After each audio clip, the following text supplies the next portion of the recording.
A gente recebe agora Thomas Awad, sócio fundador da 3R, chegando aqui na nossa programação para atualizar também muitos pontos importantes. Seja sempre muito bem-vindo, Thomas. Bom dia, Paula. Obrigado aí pelo convite. Bom dia. Estamos aqui à disposição. Obrigada. A gente estava falando agora há pouco em relação à PIB, né? Eu queria pegar um pouco desse gancho com você, considerando aí que o PIB de 2023 acabou registrando esse crescimento de 2,9%, mas indicou uma estagnação no segundo semestre, com commodities ali sendo determinantes, inclusive, para esse crescimento do último ano, um cenário que pode ser diferente agora em 2024. Olhando, né, neste cenário, quais setores ou classes de ativos que vocês estão avaliando aí como mais atrativos para este ano? Esse ano, acho que vai ser um ano de PIB, o PIB cheio menor, né? Todo mundo já projeta já alguma coisa entre 1,5 e 2, você não tem a contribuição do agrícola tão forte. E a expectativa toda, acho que de grande parte do mercado, a gente tá, acho que com a cabeça parecida, é consumo, né? Se é queda de juros, renda real está melhorando, então que consumo seja o motor. Acho que é importante, na hora que a gente olha o número que saiu semana passada, surpreender um pouquinho negativo a parte de investimento, que já vem vindo muito fraca, né? Uma coisa que acho que acende uma luzinha levemente amarela lá. E na verdade, o consumo também não foi tão bem assim. O consumo foi acho que um pouquinho pior do que o esperado, e aí todo mundo também olhando, vendo como vai ser esse começo de ano. Investir em ativos, principalmente em ativos de bolsa, que é o que a gente mais faz aqui, acaba não conversando muito no dia a dia com o dado de PIB, ou na maioria das vezes não conversa com o dado de PIB, né? A gente acaba investindo em coisas aqui que não necessariamente o dado do PIB está favorável por questões específicas, né? Então, nós aqui, por exemplo, temos bastante coisa na parte de infraestrutura, transporte, que é uma parte, e uma parte dela, obviamente, ligado ao agro, que está num ano mais difícil, você tem uma quebra de safra, né? Depois, obviamente, tem que sempre lembrar, depois de uma super safra no ano passado, não é que não temos um desastre, mas, cara, a safra do ano passado foi muito forte, e mesmo assim nós temos aqui, por exemplo, um investimento em algumas empresas ligadas ao setor, porque tem uma história de longo prazo muito boa. Esse ano não vai ser um ano desastroso, vai ser um ano que vai ter algumas coisas diferentes, no caso dessas empresas, mas não vai ser nem ruim necessariamente, provavelmente vai ser até melhor que o ano passado, mas porque essas empresas têm coisas específicas acontecendo. Eu acho que talvez a única diferença, vamos dizer assim, nossa aqui, a gente tem uma visão de que a chance de os juros cair mais do que o mercado espera, ela é razoável, então tem uma simetria para juros caindo mais forte, e aí a gente tem algumas coisas que se beneficiam disso, acho que é a diferença, mas para ser bem direto, assim, o nosso olhar para as empresas acaba sendo muito desconectado. A bolsa, muita gente fala isso, né? A bolsa brasileira não é PIB, e ela continua não sendo PIB, ela não representa o PIB, ela representa uma classe bem específica de empresas, normalmente vão bem melhor que o PIB na média, e continua sendo assim. Então, para investir em bolsa, tem que olhar empresa, setor e um pouquinho menos PIB. O PIB te dá algumas indicações, mas não pode ser o guia do caminho a seguir. Tomás, muito bom dia para você. Prazer falar novamente Bom contigo. dia. Se talvez não está tão relacionado ao PIB, a gente sabe que nesse processo de investimentos tem muitas empresas mais cíclicas ou mais sensíveis aí ao cenário de juro, inflação, ao cenário econômico, inclusive essas perspectivas que a gente está vivendo agora, né? E muitas companhias estão tendo um desempenho melhor ou pior nesse ambiente. Eu queria entender um pouco dessa sua visão, porque ultimamente a gente tem visto uma movimentação bastante importante em relação a quase um rotation de investimentos, saindo de empresas que têm essa sensibilidade maior, que acabaram ficando um pouco mais pressionadas nesse cenário de juro e inflação, e os investidores acabam indo para empresas mais defensivas, né? Empresas que são mais resilientes, que têm uma percepção um pouco mais de tranquilidade ali, sem grande volatilidade.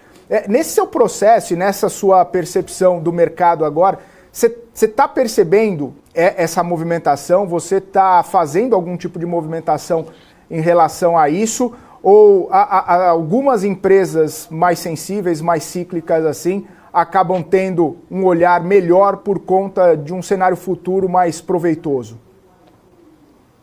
Bom, pelo começo da sua fala, você colocou uma coisa super importante, que é um pouco do que eu, no final da minha fala, falei, os ativos são muito mais sensíveis a juros e inflação do que a PIB. Então, eu falei um pouco, você completou, acho que esse comentário é perfeito, tá? Ativos de bolsa no Brasil são 1000 vezes mais sensíveis a juros e inflação do que a PIB. A gente vê o mercado fazendo isso, a gente escuta, né? A gente olha um pouco o que os outros gestores estão fazendo, a gente lê o que as pessoas falam, escreve as entrevistas, etc. E a gente vê que muita gente está posicionada da maneira que você falou, em coisas mais, aspas, resilientes, né? Então, o que o mercado chama de utilities, né? Elétricas, esse tipo de coisa, a gente vê muita gente posicionada lá, ou escuta, né? Nós não estamos fazendo isso, para ser bem direto. A gente tá mais cíclico, engraçado. A gente tem sempre uma visão, você já me escutou aqui há algum tempo, sempre mais cética, né? Com crescimento, muito cética com fiscal, né? Que obviamente vai bater em crescimento e bater em inflação e juros de uma maneira negativa se ele for pior. Mas nós estamos na ponta mais cíclica, mas muito porque a gente está achando que lá tem mais oportunidades de empresas que estão bem posicionadas, que tem catalisadores ou coisas específicas acontecendo lá, e de alguma maneira a gente acha também que vão se beneficiar de um juro mais baixo, porque a atividade é mais fraca e vai permitir o Banco Central vai estender o movimento um pouco mais. A gente pode estar errado nisso, mas se a gente estiver errado, também é um pouco do que a gente pensa aqui, essas histórias de investimento não vão ser ruins, porque tem coisas específicas acontecendo ali, o valor que elas têm em bolsa hoje, para a gente tem muito sentido, em termos tem uma simetria muito boa, o que o investidor de valor costuma chamar de margem de segurança, a gente pode dar o nome que a gente quiser, mas assim, a gente acha que ali tem histórias bem legais e na ponta mais cíclica, que é um pouco diferente do que o mercado está fazendo, talvez assim, muito por coisas específicas que a gente tem encontrado, mas também acho que no fundo, a gente tem uma certa cautela. Esses setores chamados mais resilientes e que todo mundo está se posicionando, normalmente são setores regulados, né? O governo tem uma capacidade de regular, então tem a renovação da concessão das distribuidoras de energia, por exemplo, é uma coisa relevante. De novo, a gente não está fazendo aqui nenhum comentário, vai ter um problema, não sei, mas a gente, nesse governo, né, com a cara que tem esse governo, a gente tende a preferir navegar em setores onde a interferência dele seja menor. O governo no Brasil interfere em muita coisa, né, seja via imposto, regulação, capacidade de interferência gigante, é muito maior que lá fora, mas a gente tende a preferir coisas específicas que não dependam de regulação, renovação de concessão, etc, tá? Que está mais cíclico, né? Que está encontrando as oportunidades ou ainda acreditando nessas oportunidades. Você tem a percepção de que é possível, nesse movimento um pouco mais alongado de queda de juros, por mais que algumas peças ainda precisam ser encaixadas, você acredita que a gente pode ter uma movimentação setorial ou as empresas, né, elas estão se comportando ou vão se comportar de maneira diferente nessa percepção futura? Porque a gente viu muitas empresas, né, por exemplo, cito exemplos aqui, um varejo, empresas subindo fortemente ali naquele rally do fim do ano ou até mesmo no rally pré-corte de juros, quase foi um call setorial, né? Por mais que depois a gente foi ver que umas venceram mais que outras. Qual que está a sua percepção nesse sentido, né? Stock picking vai ser sempre stock picking ou a gente pode ter uma movimentação um pouco mais setorial, onde todos os barcos sobem na maré? A gente trabalha sempre, até pelo nosso DNA aqui da casa, de acompanhar de perto, acompanhar os casos de investimento muito de perto, analisar, discutir muito dentro da equipe, né? Olhar sobre todos os aspectos que a gente pode, né, o específico da empresa, o setorial, os concorrentes, etc. Então, quando a gente investe, a gente pensa muito no específico, tá? Nossa cabeça é muito no específico. Mas eu tenho que concordar, assim, tem que te falar o seguinte, eu acho que Muitas dessas empresas sensíveis a esse cenário de juros caindo e que se beneficiariam, por coincidência, são empresas que você pegar uma janela de 3, 4 anos, ao longo do Covid cometeram muitos erros, né? Investimentos ruins, expansões ruins, muita coisa, o tal do marketplace, omnichannel, não que o omnichannel seja ruim, não é ruim, mas fizeram muito, muito, muito investimento e muita coisa que a gente via e falava não tem sentido. Mas perceberam, depois de sofrer muito, né, o preço da ação vir lá, Magazine Luiza, um exemplo anedótico, que todo mundo conhece, veio de 25 para 2, né, e aí o pessoal começa a arrumar a casa, né, acho que, então, apesar de a gente, quando investir, fazer pensando no específico, quando a gente olha setorialmente, a gente vê as empresas, de maneira geral, praticamente todas tentando arrumar a casa. Então, putz, não privilegiar crescimento e sim privilegiar rentabilidade, geração de caixa, então melhorar o capital de giro. Isso é uma coisa que a gente percebe em quase todo mundo. Então, talvez a gente tenha assim um movimento que no final acabe sendo setorial, como consequência disso, né? Nós não estamos investindo pensando no setor, nós estamos investindo pensando nas empresas, mas Uhum. eu vejo o movimento de muitas empresas no mesmo setor arrumando a casa, privilegiando o que tem que privilegiar, ó, tem que ganhar dinheiro, tem que gerar caixa, tem que reduzir dívida. Então a Uhum. gente vê bastante gente fazendo isso, não todo mundo, então não estou dizendo aqui que todo mundo está nesse momento e não se aplica assim, acho que a Magazine Luiza está fazendo, por exemplo, tentando melhorar, mas a gente não está otimista com o valor que ela tem hoje, a gente não acha que é um valor super atraente, mas acho que de maneira geral as empresas estão sim fazendo porque deu tudo errado. Então, e o preço da ação caiu muito, né? Se a gente olhar, todo mundo desse setor caiu lá muito, muito forte. Então, isso aí, de alguma maneira, também faz os gestores da empresa começarem a se mexer, pô, o que nós estamos errando, o que a gente precisa arrumar. É isso. Tomás, essa questão importante que você citou sobre o resultado, sobre diminuir a alavancagem, como que está essa gestão da dívida das companhias. A gente está no meio, início mais para meio da temporada de resultados, algumas empresas já divulgaram seus balanços. É isso que você ou os analistas ou vocês aí da 3R acabam monitorando mais nas empresas que estão no seu radar e já dentro do portfólio, essa capacidade que elas tiveram de entregar uma melhora na questão da alavancagem, é isso que se busca também nos calls dos resultados, o que as empresas podem fazer daqui para frente para melhorar essa questão específica da alavancagem? Olha, o que a gente sempre olha aqui é lucro líquido caixa e geração de caixa. Tá. Assim, a gente não acredita em EBITDA ajustado muito menos, isso é sempre uma ficção que as empresas criam para mostrar para o mercado. Então, a gente sempre aqui foi guiado por lucro líquido caixa, obviamente, que às vezes o lucro líquido e o que é o caixa, isso não está exatamente na mesma direção ou na mesma magnitude, e geração de caixa. Então, isso em qualquer momento. Obviamente, quando a empresa está numa situação mais estressada, que precisa virar e começar a reduzir dívida, porque a dívida está muito alta, isso é ainda mais relevante. Então, tem certos momentos que isso é ainda mais relevante, né? As empresas têm um ciclo, né? Às vezes a gente aceita que esse lucro líquido caixa, a geração de caixa seja menor, porque tem um ciclo de investimento acontecendo, mas você conhece o histórico da empresa, sabe que ela gera caixa, e sabe que esse momento cíclico um pouco pior não é que ela está consumindo um monte de caixa. A gente hoje, por exemplo, não gosta de empresas, isso a gente realmente não gosta, que estão num ciclo de consumir muito caixa, de tomar muito risco, comprometer caixa para frente. Aí eu posso dar um exemplo de um setor que a gente olha bastante, que são as incorporadoras. A hora que você olha incorporadoras de média e alta renda, você vê um volume de lançamento. A gente olha para, de novo, estou generalizando, não é que todo mundo está igual, mas de comprometimento de caixa para frente, num cenário de Brasil que ainda é bem certo, né? Você tem um governo lá que tenta toda hora fazer alguma coisa diferente, ainda não fizeram muito, o Haddad e o Congresso têm conseguido mais ou menos segurar a volúpia do nosso presidente, mas a gente não sabe até quando, né?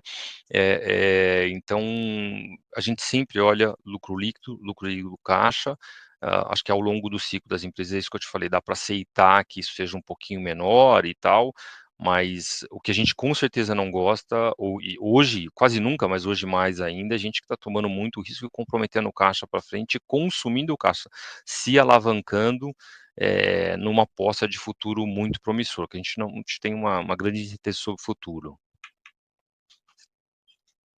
Entrar aqui na conversa novamente, estou acompanhando inclusive falas de Roberto Campos Neto, a gente trouxe algumas falas no final de semana, hoje ele está participando também do evento, ele falou sobre juros, né, que países emergentes conseguiram fazer um movimento coordenado de redução de juros e que agora a atenção está saber o que o Fed vai fazer com as taxas de juros, colocando, né, ali essa sinalização de que o Fed muito provavelmente não deve mexer na taxa enquanto não houver essa confiança de que a inflação lá nos Estados Unidos retorne a meta de 2%.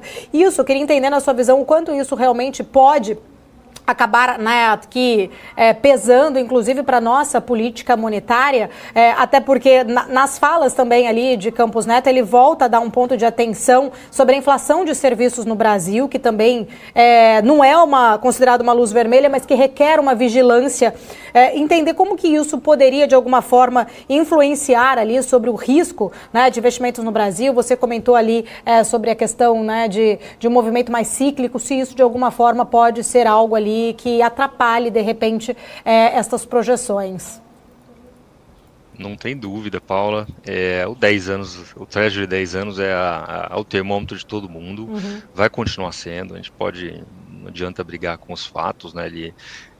Então, o Treasury de 10 anos é o termômetro, porque acho que aqui, para o Brasil, ele vai determinar qualquer extensão do movimento, assim, qual que é o fim do movimento. Então, quanto mais alto parar ou ficar os 10 anos, menos a gente consegue reduzir aqui, obviamente assumindo um Banco Central responsável, que por enquanto está assim, não está inventando grandes coisas. De novo, vamos observar até quando isso vai, né? Acho que enquanto o Roberto estiver lá sentado e tocando, isso é tranquilo. Depois também acho que talvez pode gerar, podemos ter alguma dúvida, mas não tem dúvida, o juros americano ele determina para o Brasil o final do movimento. Então, quanto mais alto ficar, e aí você passou por isso, eu vou só repetir, é um fato, no último mês, as últimas semanas, você pegar os dados de inflação, tanto aqui quanto lá fora, eles pararam ou diminuíram a velocidade de melhora, ou pararam de melhorar, e a hora que você olha os núcleos, olhando mais profundamente o dado de inflação,